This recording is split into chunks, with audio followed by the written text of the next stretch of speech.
nagmamatyag, hindi natitinag sa bawat hamon ng mundo.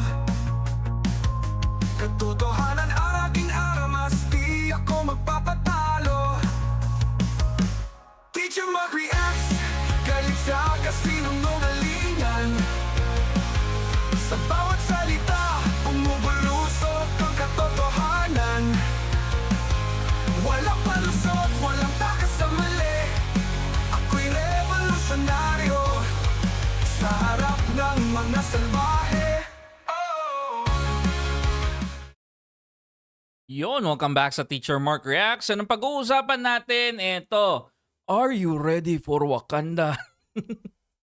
This is... Ayoko mag-impersonation na kani. Baka sabihin mo, racist mo naman, teacher.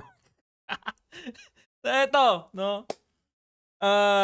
Si KaMAtis nagre-ready na sa TICOM. Red tag ng grappler. We're mark safe tayo, Okay, so bago ang lahat, no, gusto ko muna kayong batiin na magandang hapon or gabi. Ayan, kay John Oliver Mohana, Marie, Cheska Macorol, Raziel's dad, Pablo Rakim, Dan Aspi, Reynad Magalang. Shoutout sa'yo, Raket, Miss Christine, Raziel's dad. Sino pa ba? Perf, shoutout sa'yo, Maylene, Jefferson, ayan, Eladio Socorro Jr., Mark Q, Reindeer, JR Pre-Creatives, Eladio Socorro Jr., Simply Lailani, Margo, ayan, Kaniguan Man, Crusostomo Ibarra, YGSS, shoutout sa'yo, Edwin C, Rodora Tuazon, Lee, ayan, Polgoso, shoutout. Okay, so umpisa na natin to, no? Ito si The Roadrunner, ayan, shoutout sa'yo, Sherwin Arnaiz and Silent Scream. Itong si Professor Orion, nako, in-all out si Haydarian at hinahamon. Oh, parang ano ba to? Inalis niya yung gloves niya tapos tinapon kay Haydarian, ganon. Pero hopefully, no, kasahan ni Haydarian to. Mukhang masaya to. Ito, pakinggan natin. Haydarian. Ay, wait lang pala. Naka-on pala yung Calling Richard Javad Haydarian. All right, dude. Looks like you got yourself into trouble again lately for insulting the incredible people of Mindanao by dishonestly misrepresenting their Human Development Index figures to the rest of the world. How dare you? This is a population that ranges in the tens of millions, and you decide to spread fake news about them? You decide to...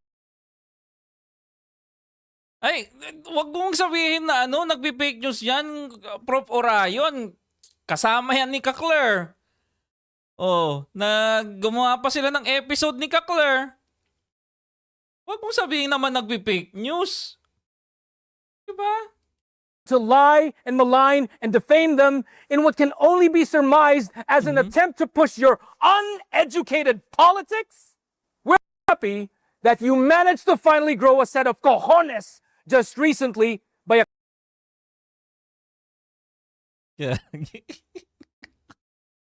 Tinubuan ng cojones.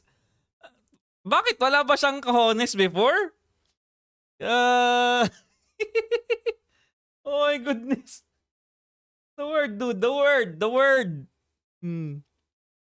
Acknowledging that the average HDI of Mindanao is higher than what you thought it was.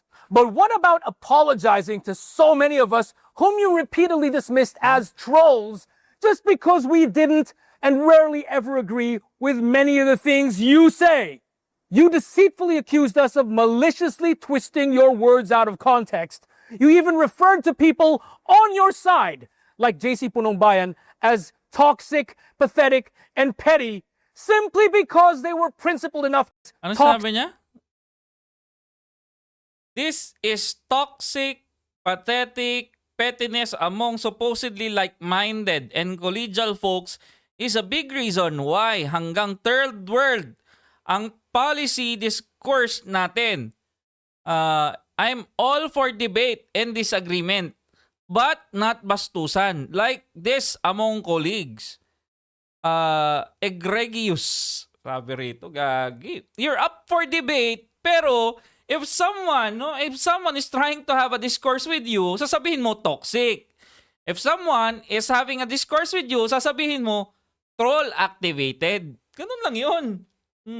Sick, pathetic, and petty simply because they were principled enough to call out your ignorance. And then lastly, and possibly worst of all, you attempted to play the victim card like a radical woke, unhygienic, prepubescent, social justice warrior by saying that all the good folks who Wait. Ano daw? Parang DDS ako nakita dun ah. Maya pa Bengi Faye? Ayan. wasn't social justice warrior by saying that all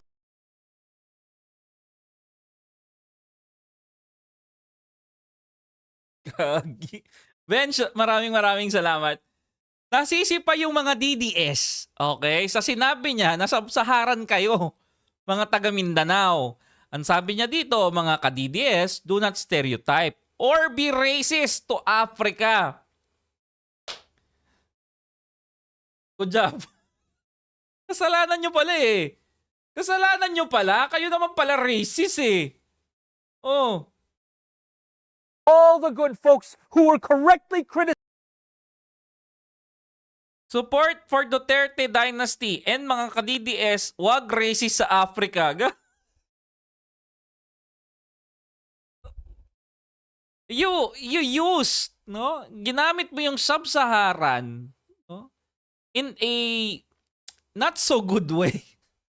Tapos nung nag-react sila na, teka, bakit kami Sub-Saharan? Kasi if you think of Sub-Saharan Africa, di ba? Lalo dun sa mga mga previous generation. We think of it as Africa being poor kasi ngayon yung pinapakita nila sa UN, di ba? UN, mga patalastas ng UN, di ba? Pinapakita nila how poor is Africa, how malnourished are the children's there. So, malamang sa malamang, some have negative connotation to it. Sabihin mong Sub-Saharan, tapos sasabihin mo, teka, nilalait mo ba kami? Racist kayo.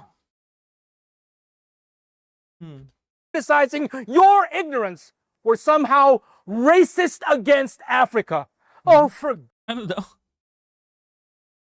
good ignorance by saying that all racist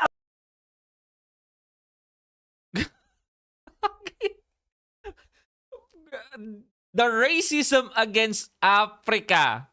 Oh, grabe. Deplorable. Kasalanan nyo pala eh. Mga DDS eh. Racist naman pala kayo.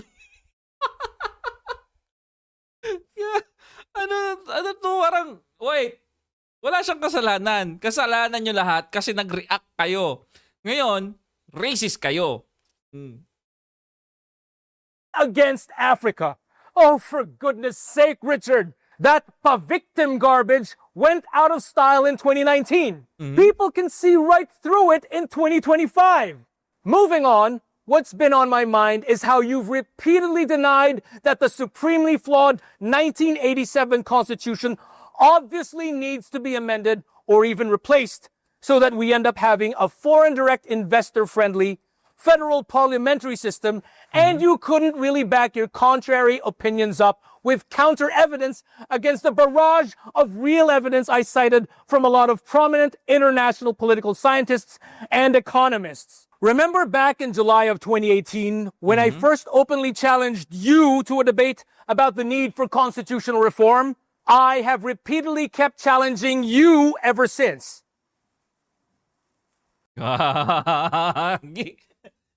Oo, tayo maayos.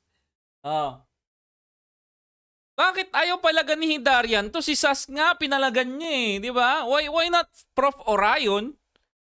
What's the difference of having a debate with Sas? And with him?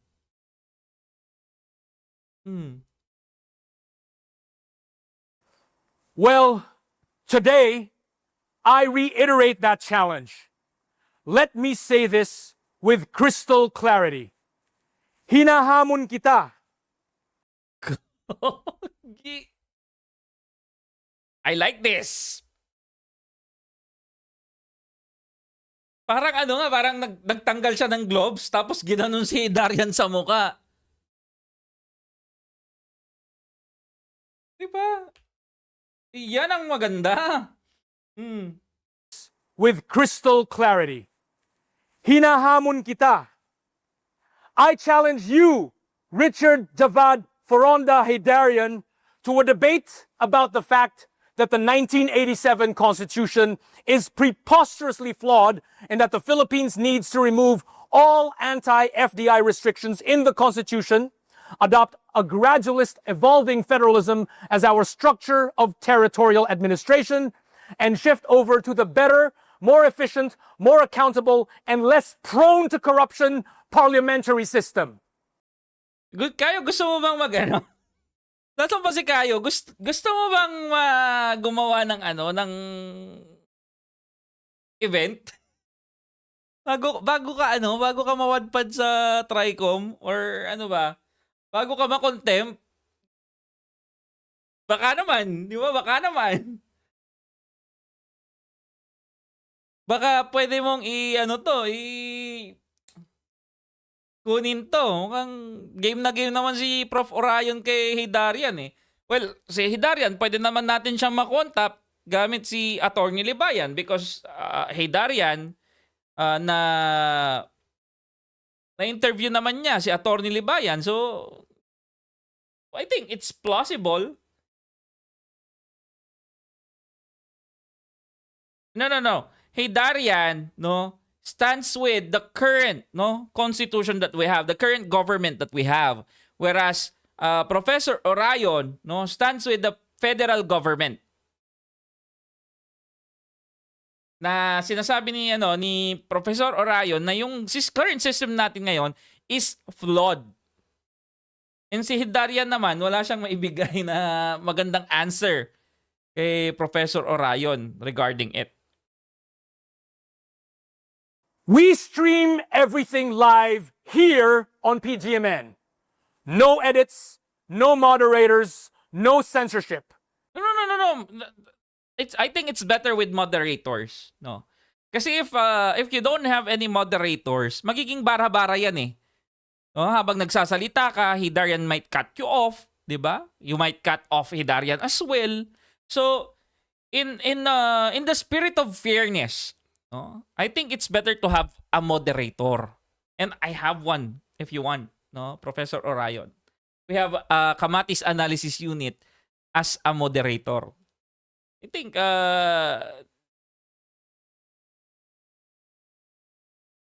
iset na ang debate na yan. Di ba? Who's in for a debate? This is Haydarian, guys.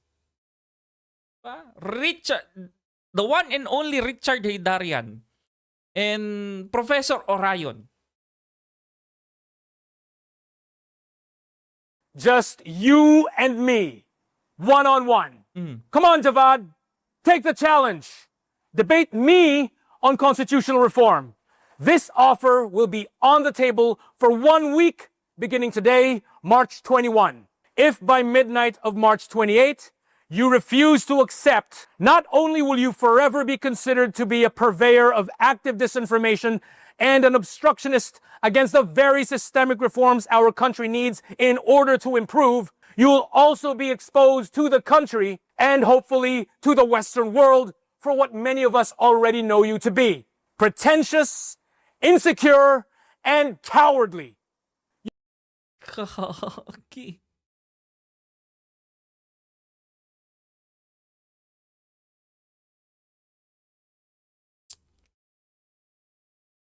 Dino na.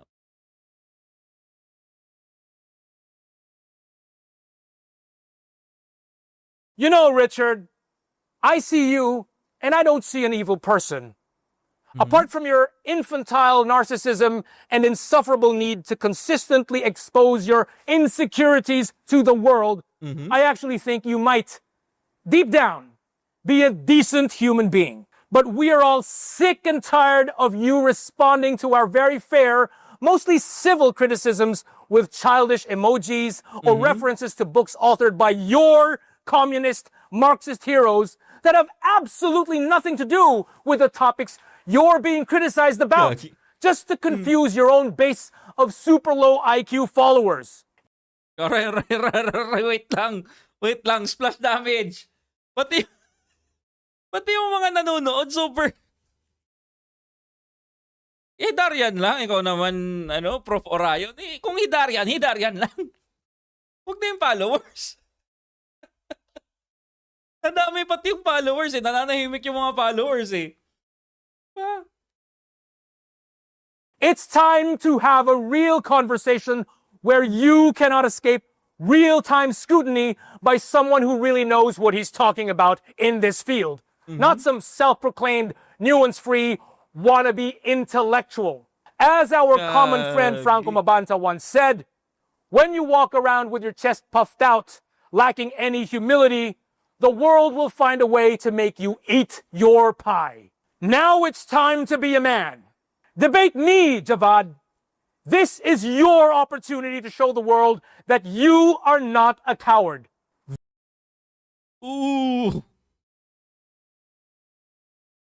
Ooh, gagi. So, eto it's time to prove the world that you are not a coward. So, right now, you are one, ganon. This offer expires in 7 days. Sincerely, your old pal, Orion. Gagi. may ano pa tayo wala? Oh, outro. Parang may naalala talaga ako rito Ito.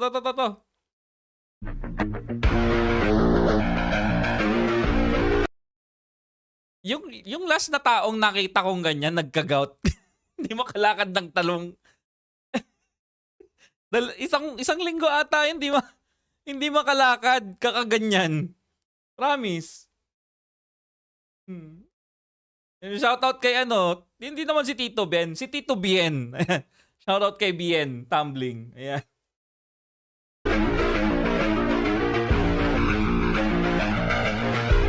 Uy,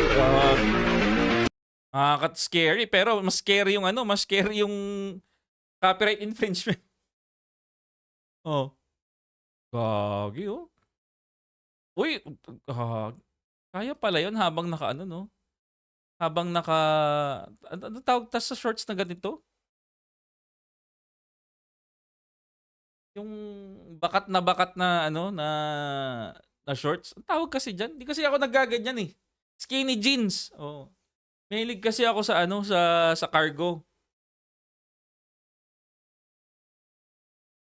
Skinny Hindi pala yun. Hindi pala umaano yan. Hindi pala na stretchable pala. Okay.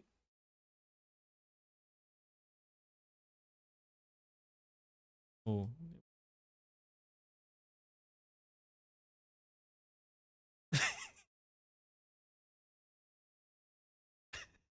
Sabi ni no nonsense.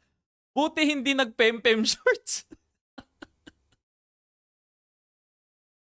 Kagi. Oh. Kulang sa stretching si Haydarian, Medyo slim pala. Medyo lang. Enter the Dragon. Lizard. Labas rambutan dun, nonsense. Ay, nako. Well, anyway, tapusin na muna natin dyan. At up next natin is our daily dose of circus with Attorney Auntie Claire, Ay, nako, Auntie Claire. Anyway, tapusin na muna natin dyan. This is Teacher Mark.